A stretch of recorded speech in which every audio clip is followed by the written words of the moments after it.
House Speaker Kevin McCarthy's debt ceiling bill appears to be dead on arrival in the democratically controlled Senate. Here is how Majority Leader Chuck Schumer responded to the bill. Speaker McCarthy yesterday capitulated to the MAGA right and rolled out a partisan wish list masquerading as legislation. This MAGA wish list has no chance of moving forward in the Senate, and it doesn't move us any closer than we were yesterday to avoiding default. Speaker McCarthy's wish list is an extreme step in the wrong direction. It heads us in the direction of default, and time is running out. However, despite near complete Democratic opposition of the bill, there is a lone senator who appears accepting of parts of it. I think what I saw in the response by Kevin McCarthy was 1%. That's very reasonable to me right now, especially with the spiraling debt that we have. I've always said I'll vote for clean debt. Yeah, I'll have that. Okay. But I think it's a perfect opportune time to do the right thing, and that's basically sit down and look at our long-term financial situation. And what Kevin McCarthy put on the table is a tremendous opportunity for us to have a good negotiation. Even with Manchin's positive comments about the bill, some swing district Republicans have not said they would vote for the legislation. It may struggle in the House, where McCarthy can only afford to lose 4 Republican votes to pass a bill without any Democratic support. Joining us now, Democratic Senator Tammy Baldwin of Wisconsin. It's great to have you on the show. Do Joe Manchin's comments open the window for some negotiation on this at all? So, look, the bottom line is we cannot afford to default.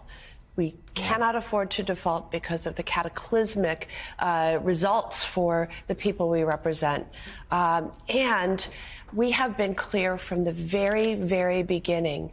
We will pay our debts, and then we have the budget process and the appropriation process, which are most appropriate for us to tackle these big issues. We have said that since the very beginning of the year, since January 19th, when the debt ceiling was surpassed, and now at a time when the Treasury Secretary is taking extraordinary measures to pay our bills on time, we have to make the commitment to not default.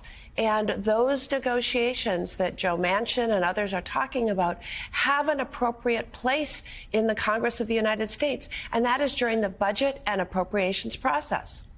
So, Senator, you announced just in the last week or so that you will be running for re-election. Yes. To represent perhaps the pinnacle battleground state in the country. It's even +1 almost every cycle, it seems. But Democrats just secured a significant win with the Supreme Court vacancy there. Tell us about momentum you're feeling in your state. It's tremendous right now. Janet Protasewicz won her race for Wisconsin Supreme Court with nearly an 11-point margin in a state that's usually, as you say, decided within a point or two. This was voters saying, we want our rights and freedoms back.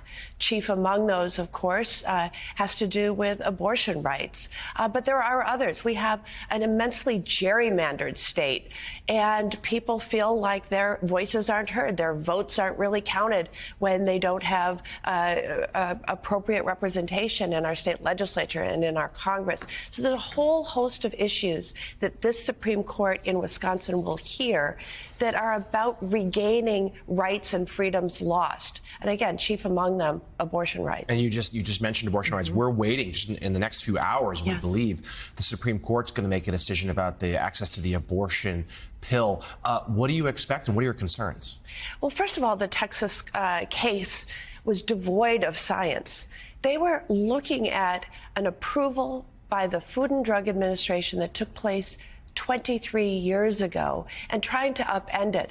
The implications for other medications and medical devices are very clear and very scary. But this, because it was devoid of science, really says to me that Judge Kaczmarek was a part and parcel of this sort of hard right attempt to limit and abolish abortion access nationwide. We're seeing it, of course, in Florida Nevada with a 6-week ban and Idaho with a travel ban. Wisconsin, by the way, has the oldest abortion law in the country. It was passed in 1849. I'm not, misstating that. 1849, a year after statehood, it's a criminal abortion ban in every circumstance except for life of the mother. And we are seeing the tragic results when we have a system in the United States where it depends on where you live, your zip code, what your rights and freedoms are. And the White House, of course, has also strongly voiced their opinion on this. And speaking of the occupant of the White House, we've reporting at the top of the show that President Biden may announce as soon as next week that he will be running for re-election, perhaps that announcement coming Tuesday. Give us your reaction. Do you want to see another, is he the right man for the job to continue this for another 4 years? Look, yes. Joe Biden is one of the most accomplished presidents in his first 2 years of his 4-year term. The legislation that we worked with the administration to pass is reshaping our infrastructure and reshoring industry that we lost decades ago. The inflation that we all worry about is now being tempered as long as the Republicans don't default on our debt, so we have to pay our bills. But President Biden's record is historic, and yes, we want a leader like that going into the next term. Democratic Senator Tammy Baldwin of Wisconsin, thank you very much for coming on the show this morning. We appreciate it. Have a great weekend. And